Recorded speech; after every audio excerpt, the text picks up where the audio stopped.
Iya pemirsa, terima kasih Anda masih mengikuti Economic Loans BPC, dan nanti di segmen 4 Anda juga bisa ikut berpartisipasi dengan menelpon ke 021 515 111. Ya Pak, tadi saya mau tanya gini, ini kan pemerintah nggak bisa dong menyiapkan pangan itu sendiri, pasti melibatkan swasta ya. Nah, beberapa waktu yang lalu nih ada kasus terkait dengan swasta yang kena gerbek gitu ya, dan akhirnya menimbulkan kegaduhan sehingga swasta sekarang agak takut menjual pangan karena nanti ini harganya salah ya, atau nanti kena gerbek lagi gitu. Gimana Pak komentarnya Pak Agung? Ya, kasih ini. Saya juga nanti tanya Ombudsman karena Ombudsman termasuk yang menengahi masalah ini. Jadi begini, distribusi pangan itu kan tugas kita bersama. Kita mengakui bahwa tidak semuanya bisa dilakukan oleh pemerintah. Betul. Peran swasta juga sangat penting. Tapi yang perlu kita lakukan adalah bagaimana kita mengontrol. Karena yang dirugikan itu kan nanti akan konsumen. Iya. Produsen juga kadang-kadang dirugikan karena harga itu kan mereka yang permainkan. Ya, ini yang tugas pemerintah adalah bagaimana kita mampu melindungi konsumen supaya memperoleh harga wajar. Silakan melakukan usaha mendistribusikan, silakan. Tetapi harus ingat bahwa yang dilarang adalah melakukan penimbunan. Kalau mendistribusikan fine-fine saja. Justru kita ingin partisipasi masyarakat. Tapi kan belum ada aturan Pak, masalah menimbun atau tidak. Kadang-kadang kita tidak tahu apakah itu ditimbun atau memang belum waktunya distribusi. Itu seperti apa? Ya, kalau itu sudah sebetulnya sudah jelas ya. Yang namanya menimbun, mendistribusikan itu kriterianya sangat jelas. Contoh-contoh misalnya, pantas nggak kalau saya membeli beras di Kerawang, kemudian saya simpan 2 bulan? Itu kan mempermainkan sistem aliran distribusi. Nah, ini aliran distribusi ini yang dia merasa itu duit-duitnya Pak, gimana Pak? Masalahnya ini kan swasta bergerak di bidang itu, dia mencari margin ya kan. Begini, nah, karena nggak ada aturan harga Pak. Begini Bu, saya sampaikan. Ini kan menguasai hajat hidup orang banyak. Berarti pemerintah harus turun tangan. Kenapa nggak diatur kayak Malaysia aja Pak? Harus marginnya sekian persen. Itu lebih kita fair, sudah berikan contoh juga. Sekarang contohnya misalnya gini. Satu contoh yang kita tetapkan adalah dengan HET. Itu ada pendekatannya. Cuma sekarang memang pengawasan dari HET harus kita lakukan. Karena mereka bisa beli lebih dari HET. Iya kan? Itu yang harus kita kontrol Bu. Jadi memang kita juga tidak bisa terus katakanlah kita berikan sanksi secara tegas. Sekarang juga Pak Alamsyah juga katakan tadi gradually seperti ini. Nah, kemudian saya punya model. Saya punya model bagaimana saya mengontrol margin, yaitu dengan Toko Tani Indonesia. Kita Toko Tani Indonesia itu ngambil dari Kapoktan, kemudian di Toko Tani marginnya kita berikan, katakan untuk beras itu Rp300 per kilo. Itu kita kontrol. Nah, ini adalah satu contoh. Kenapa nggak diberlakukan buat swasta juga Pak? Seperti itu. Ini kan model ini perlu kita anu dulu lah. Kita lihat dulu seperti apa. Apakah memang ini tahapannya gitu ya. Tahapannya seperti itu. Nah, kemudian di BUMN juga melalui Himbara, saya rasa Bu Menteri BUMN juga sudah memulai. Beberapa BUMN juga diminta untuk melakukan pengolahan dari beras, kemudian disalurkan melalui agen-agen bank dengan margin yang sudah ditetapkan. Gitu ya. Saya rasa yang dilakukan Malaysia juga akan kita. Gitu ya. Pak Alamsyah, kalau kita lihat Ombudsman kan termasuk salah satu yang juga meramaikan soal itu ya pada saat itu namanya swasta gitu ya. Tapi paling tidak kan bisa dilihat juga bahwa kalau mekanisme harganya belum jelas kan juga buat swasta nggak ada kepastian. Nah, sekarang saya dengar swasta sudah tidak mau main di sektor pangan khususnya adalah beras karena mereka punya resiko yang tinggi. Tapi kan nggak bagus juga Pak kalau seperti itu. Itu yang saya lihat. Jadi dianggap tidak ada monopoli BUMN nanti Pak. Sensi terus dianggap secara sosial berisiko gitu ya. Kurang baik menurut saya. Jadi bagi saya oke lah ada manfaat positif tapi cost-nya memang terlalu mahal dan nggak usah kita sangkal itu sampai ada sekian orang yang kehilangan pekerjaan dan lain sebagainya. Kedua, aturan tentang penimbunan sudah jelas 3 bulan gitu ya. Jadi kalau memang ada stok itu bisa kita pantau. Kami pada saat itu ingin meredam dengan cepat sebetulnya. Salah satunya orang bisa bilang kita hiruk pikuk, tapi apa yang kita lakukan, kita panggil polisi, kita lihat proses penyidikannya, ada beberapa kekeliruan yang kemudian harus diperbaiki, mereka lakukan. Banyak wartawan bertanya apa, saya bilang itu closed, nanti akan menambah ya. Ke Kementerian Pertanian juga kami sarankan beberapa untuk tindakan korektif, untuk perbaikan dengan Pak Agung, bagaimana mendata stok dan lain sebagainya. Termasuk juga ke Kementerian Perdagangan. Anda jangan membuat sebuah aturan baru untuk legitimasi dong. Kan sudah saya cabut gitu. Iya, tapi maksud saya faktanya pada saat itu tiba-tiba akhirnya Anda terpaksa cabut gitu kan. Nah, kedua, baru sehari Pak? Baru sehari. HET terus cabut lagi HET-nya. Betul. Nah, kemudian satu hari Pak? Satu hari. Yang mana? Yang HET. Jadi habis dikeluarin Menteri Perdagangan, satu hari dicabut lagi begitu. Akhirnya kemudian baru diperbaiki, dibikin 57, yang kemudian dengan sosialisasi yang baik gitu dalam situasi yang cukup kondusif pada saat itu, dan ya belajar kita tapi cost-nya ada. Jadi jangan lupa. Kemudian trauma itu juga masih Pak, sampai sekarang banyak perusahaan yang sekarang nggak mau beli. Itu wilayah yang politically high risk gitu ya, bayangkan. Nah, sementara kita membutuhkan teknologi yang juga harus kita transfer yang bagus, ke sana. Nggak mau investasi tapi perusahaannya dong Pak. Iya, makanya kita kagum dengan Jepang, kagum dengan Korea, ada yang mengembangkan teknologi, kita bunuh. Itu kan sesuatu yang menurut saya juga kontradiktif ya. Tapi sudahlah, kita nggak usah membahas itu.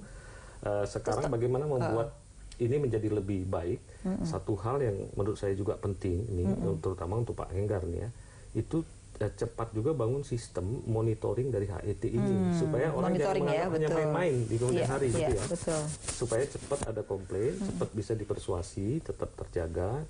Terus kedua, untuk pemerintah secara keseluruhan, menurut saya segera benahi institusi sosial ekonomi. Yang dibilang Pak Agung tadi, itu kalau memang organize petani itu bisa sampai ke ini lebih. Nah, ini menarik karena ternyata petani kita Pak itu masih skalanya kecil-kecil. Jadi kalaupun ikut harga-harga HET belum tentu dia punya margin. Dan itu kita lihat nilai petani kan tidak naik signifikan gitu. Ini gimana Pak membentuk kelompok agar memang bisa memenuhi HET itu gitu. Karena HET itu akhirnya marginnya terlalu tipis loh Pak buat masyarakat.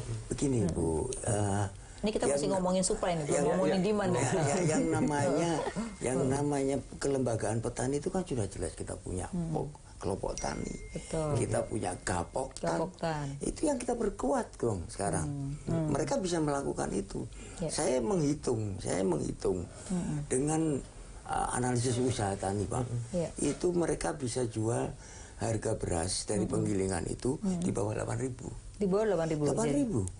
Kita bisa hitung. Sekarang dengan HET berapa Pak sekarang ya? Sekarang HET kan 9.450. Jadi sebenarnya masih bisa margin. Nah, ya ini yang kemudian bagaimana kita bisa mendorong mereka ini, Gapoktan ini langsung berhubungan dengan katakanlah kalau lantainya harus diputus gitu ya. Nah, diperpendek lah Bu. Jadi kalau dulu itu banyak, Bu, sekarang itu diperpendek saja supaya cepat sampai di masyarakat. Problemnya gini, bank itu ketika meminjamkan para kelompok tani, dia mengatakan jual aja ke bank. Emang bank jualan beras kan gitu. Artinya mereka masih tetap kepada money lender karena itu sebagai pengambil dari hasilnya Pak gitu. Nah, ini kan masih terjadi. Iya, itu gimana komentar? Yang menurut saya skala mereka kecil, cuma 0,3 hektar ya. Coba lah kita turun Gapoktan itu, kami waktu evaluasi kemarin kita lihat mereka itu memang bertani sawah itu untuk mereka itu lagi-lagi berfungsinya beralih jadi social security. Income dari mana?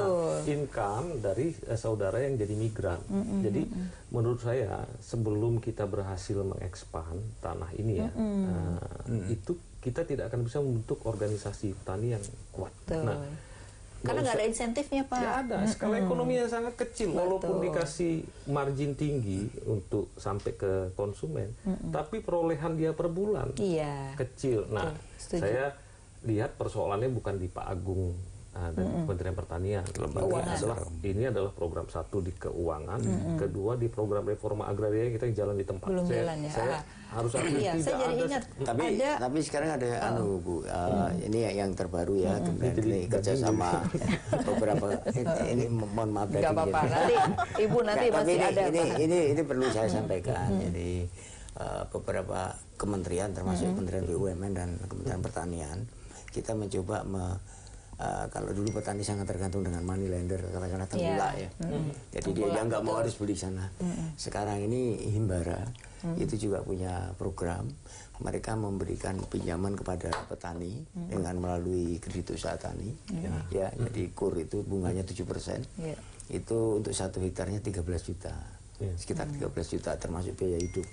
Jadi ini juga nantinya kemudian membuat kemandirian petani supaya tidak tergantung lagi dengan mereka. Enggak, persoalannya gini loh Pak, kalau tidak mencapai skala ekonomi, bank pun tidak akan juga bisa memberikan, itu yang jadi masalah. Yang kedua, KUR itu kan boleh pertanian dan non pertanian. Jadi kalau saya lihat paling banyak untuk perdagangan, untuk pertanian itu tidak lebih dari 7% gitu loh. Ya, jadi artinya memang signifikan. Ini kita baru launching baru di beberapa tempat Pak ya.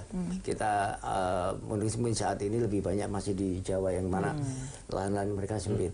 Saya cek kemarin ada yang punya 1,5 hektar, dia dapat 6 juta. Gitu ya. Jadi memang sesuai dengan ukurannya. Nah, mudah-mudahan ini ke depan bisa mengurangi. Nah, saya ingat waktu itu tahun 2016 itu ada undang-undang perlindungan dan pemberdayaan petani, ya kan? Salah satu di pasalnya itu dikatakan bahwa petani itu wajib mendapatkan asuransi termasuk gagal panen, Pak. Cuman kalau sekarang kita berikan pada semua, moral hazard pastinya ya. Kalau aja tikus atau apa gitu. Ini kan maksudnya undang-undang itu sebenarnya bagus, tapi bagaimana sebenarnya insentif itu supaya orang tuh mau berkelompok agar kalau pemerintah itu mengeluarkan ada yang ngawasin kan gitu ya, mencapai skala. Nah ini kok belum dijalankan ya Pak? Asuransi sudah dijalankan Bu. Asuransi kita tahun 2017 itu target kita 1 juta hektar. Walaupun yang namanya petani itu kenal sama namanya asuransi itu kan masih ogah ya. Walaupun sebetulnya itu preminya disubsidi oleh pemerintah. 180.000 1 hektar, petani cukup bayar 40.000. Kalau dia benar-benar gagal panen, baru diganti. Itu jadi 0 panen Pak. Jadi istilahnya puso. Nah ini itu udah jalan ya? Sudah jalan. Sekarang, tapi belum semua ya Pak ya? Belum semuanya. Kita mungkin sekarang baru 70% Bu tadi. Termasuk peternakan. Berarti itu ada pembinanya dong Pak? Kalau nggak ada pembinanya kan bisa moral hazard nih orang-orang yang dikasih asuransi ya kan? Ya, jadi begini, itu nanti ada verifikasi juga yang dilakukan oleh para penyuluh-penyuluh kita. Nah ini tentu itu juga bagian penting juga kita mencoba memperbaiki itu semuanya. Ada yang kebanjiran pun senang Pak. Gitu. Ya, daripada saya nunggu nanti panen cuman 3 ton misalnya, dapat ganti kan kalau dia puso semua dia bergerak. Memang ada yang seperti itu terjadi. Jadi memang supaya juga harus menghindari moral hazard harus ada pembina juga ya. Ini kita bicara supply terus nih Bu.